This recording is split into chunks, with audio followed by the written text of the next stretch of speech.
What's up guys? Welcome to this week's MurfsWorld. I hope that you are okay in isolation. Hope you're keeping your sanity. If you are bored and looking for something to watch, you've come to the right place, my friend. If you're new to the channel, my name is Murph. Please hit the subscribe button and make sure you hit notifications to be the first to be informed as soon as I upload a new video, which is every Thursday. Guys, I did a live quiz last Friday. Thank you very much everybody who took part. I'm going to do it all again this Friday because it had a really good uptake and everyone enjoyed it. So get over to Facebook, look for the MurfsWorld group, join in there, we'll add you in there, and then obviously you'll be the first to see as soon as it goes live. So it'll be 7:30 this Friday, aka tomorrow. This week I have been watching a real mixed bag of shows. My sleep pattern's all over the place. Work from home, usually I go to bed about 10:30 because I've got a little one and that, but you know, I've been staying up about midnight, so I've ended up watching a few weirder things actually, you know, so I've mixed it up a little bit this week, so hopefully you'll find something good to watch. Stay to the end to find out more about my quiz and a few little shout outs as well. So thanks to everybody for your comments last week. I'll be doing shout outs at the end of the video. So guys, without further ado, let's see what I've been watching this week.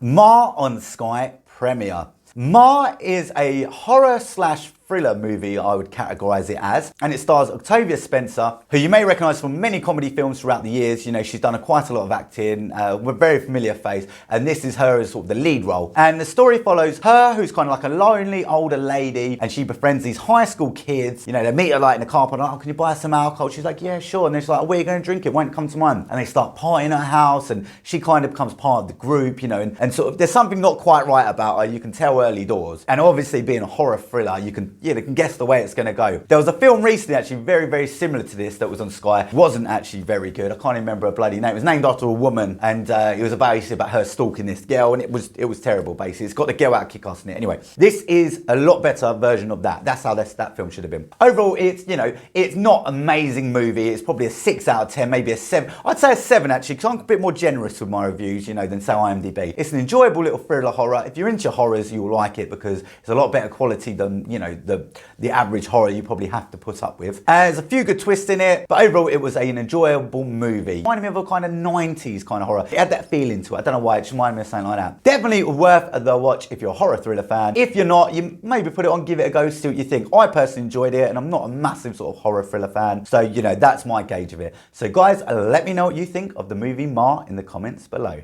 Sunderland Till I Die Season 2 on Netflix. This is an unusual one for me to review, as it's actually a documentary kind of fly on the wall series based around a northeast football club known as Sunderland. If you're not into football, you probably won't enjoy this. If you love football and are obviously gagging for a bit of football at the moment because there is nothing, and I didn't realise how much football, because obviously I love my films, but I might watch, you know, I watch like Man United once a week. I'm a big Man United fan, I love Man United, so I watch them every time they're on. So it's something to look forward to. You know, your brother comes around, my dad, you know, all the boys get together, all the family, have some food, watch the football. You know, it's just a nice release, you know, something live, something entertainment, and I miss it bad. So I watched this documentary. I thought, let's watch Sunderland Till I Die. Let's see what it's about. It was really good actually. It was only 6 episodes, so I sort of binged through it basically. I was watching it in the evening because sort of missus was asleep, and I thought, why not film myself a bit of football? It's really interesting little documentary. If you like football, watch it, because I think, you know, it's a bit of football, so you're definitely gonna, you know, get a little something out of it. So basically the story of Sunderland is they got relegated throughout the league. They used to be in the Premier League, you know, the top team, stuff like that. They're a big club, big fan base, and they've just started going down. So now they've gone down about 2 divisions, and they brought in this new owner who obviously wants to bring them up and make them this big profitable thing again.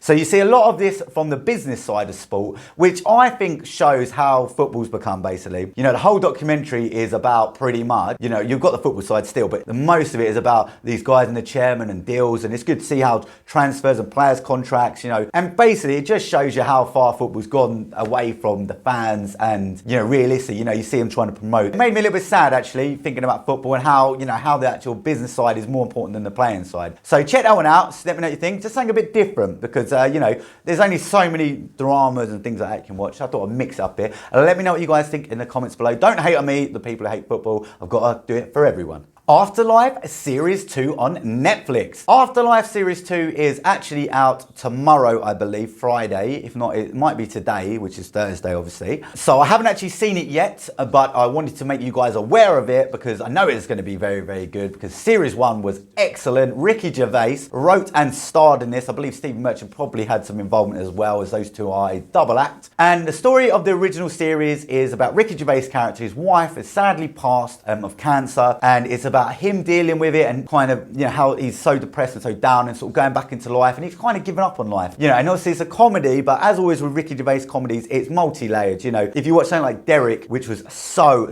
funny. I didn't like Derek the first time I saw it, and then I watched it back years later because my brother loved it, and it's beautiful. It's a brilliant show, and this is like that. It's a beautiful, brilliant, life-affirming show. It kind of shows everything warts and all. It's not all just comedy. You know, there's dark elements as well. It's amazing, so well done. So Series 2, I'm going to binge the hell out of this weekend, and I wanted to make you guys aware because you haven't seen Series 1, go back and watch it, binge it, because it's just fantastic. Honestly, like it's a tearjerker, but then you laugh, cry. It's got it all. It's a real masterpiece, actually. I think it's Ricky Gervais' best work. So if you guys enjoyed Series 1, Series 2 is going to be out. So get ready, guys, and I hope you enjoy it too. Let me know what you guys think in the comments below throughout the week and once you've seen it. I'd love to know if it is good, because imagine it's a flop and I've just said all that. I feel like a right nana. Timetrap on Netflix. Timetrap is a film I had never heard of before until I saw it trending. It was number 5 in the UK. Timetrap is a sci-fi kind of thriller. This is a really hard film to explain exactly what it is. Let me tell you the stages of how I thought of it. So firstly, the story. The story follows like a professor kind of guy. He starts off at a house sort of with his family or his friends, whatever. He goes to explore this cave. They know he's gone down there,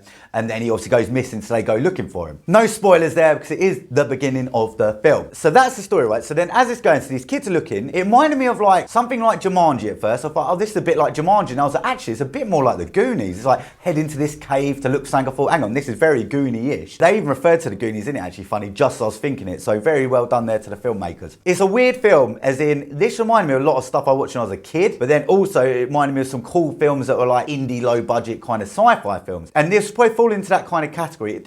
It's hard to explain what it is as such. It kept me intrigued throughout. So there's a load of time travel stuff in it. The cave that they go in, basically, and this is in the synopsis, the cave that these kids go in, it's got some kind of weird thing about time. And again, I don't want to give any spoilers away because it was good just to watch it pan out. So I really enjoyed this movie, and I thought, oh, would this be good for the kids? You know, is this people, because it's a 12 rated, which kind of put me off at first. I thought, is this going to be a bit too childish? And then there's something happens to somebody in it and it's quite brutal, and I thought, okay, ain't that childish? Maybe this should be a 15. But then, I don't know, it's like elements sort of suitable for kind of kid audience, there's elements for adults. It's a real weird mix, actually. I love time travel kind of films. I think they're interesting. So overall, I really enjoyed this one. I think it's got about 6.5 out of 10 on IMDb, which, considering some of the effects in it are really bad, I think that says the actual story or whatever the film's a bit better than what they're expecting. I think this movie with like a massive budget and the story could have been a huge hit. So let me know what you guys think in the comments below. But I'm really interested to see what you guys think of this one. That's all we got time for this week, I'm afraid, guys. But thank you so much for stopping by and watching my video. I hope you found something useful. If you did, make sure you leave a comment, please. It goes a long way to helping the video get seen by more people. Make sure you tell your friends as well, because you know they might be stuck at home in isolation. You just don't know. So share it. Share on Facebook, share on Twitter, share on Instagram. You never know, you might help somebody keep their sanity. I hope so. Brilliant comments last week, guys. Thank you so much as always. So keep the comments coming. If you didn't comment on last week's video, go back and comment, please. These videos aren't getting seen by enough people at the moment, and it's, you know, it's breaking my heart because I think they're all right. I quite like these videos. I don't know, you guys obviously do, and I appreciate it a lot, guys. So keep sharing it, and it goes a long way. Thank you very much to my pal Scott, who's helped a lot of the channel, sort of support us from day one. You know, commenting, sharing the videos, coming every week, enjoying it, give me some great recommendations. He's actually a fantastic DJ, makes some banging tracks and doing some great music videos at the moment. I put a little link to his SoundCloud below, so check that out. I've also put a link to the charity from the quiz below. If you guys want to start donating now, don't forget tomorrow is the quiz, so I keep reminding you to check that out as well. Make sure you share it with everybody you know. Let's make it massive. Let's have a really good Friday night together. And there's some great selections coming out this week, which I'm so excited to review for you next week. So make sure you're here next Thursday, and I'll be reviewing some great brain food for you guys to munch on. And on that note, all I can say is I'll see you guys next Thursday. Take care of yourselves, guys. See you next Thursday. What's up, guys? Thank you for tuning into this week's episode. Please watch some older episodes here and also subscribe just here. That's it. This little thing that's down here. That's it. If you just subscribe there, yeah, hit subscribe. That's great. And once you hit subscribe, hit notifications. So every Thursday or every other day, if I post a special one-off video, you'll be the first to be informed. So thank you very much, guys. We're trying to get to at least 300 subscribers by the end of this month. We're getting there. So please share, tell everyone. If you haven't subscribed, make sure you subscribe, because it's getting to a point where I've been told if I don't get a certain amount of subscribers, I'm going to have to stop the channel. And I don't want to stop the channel. I love this channel. Please, it's all I got. So make sure you tell everyone. And please help me. Thanks, guys. Have a good time and take care. Much love.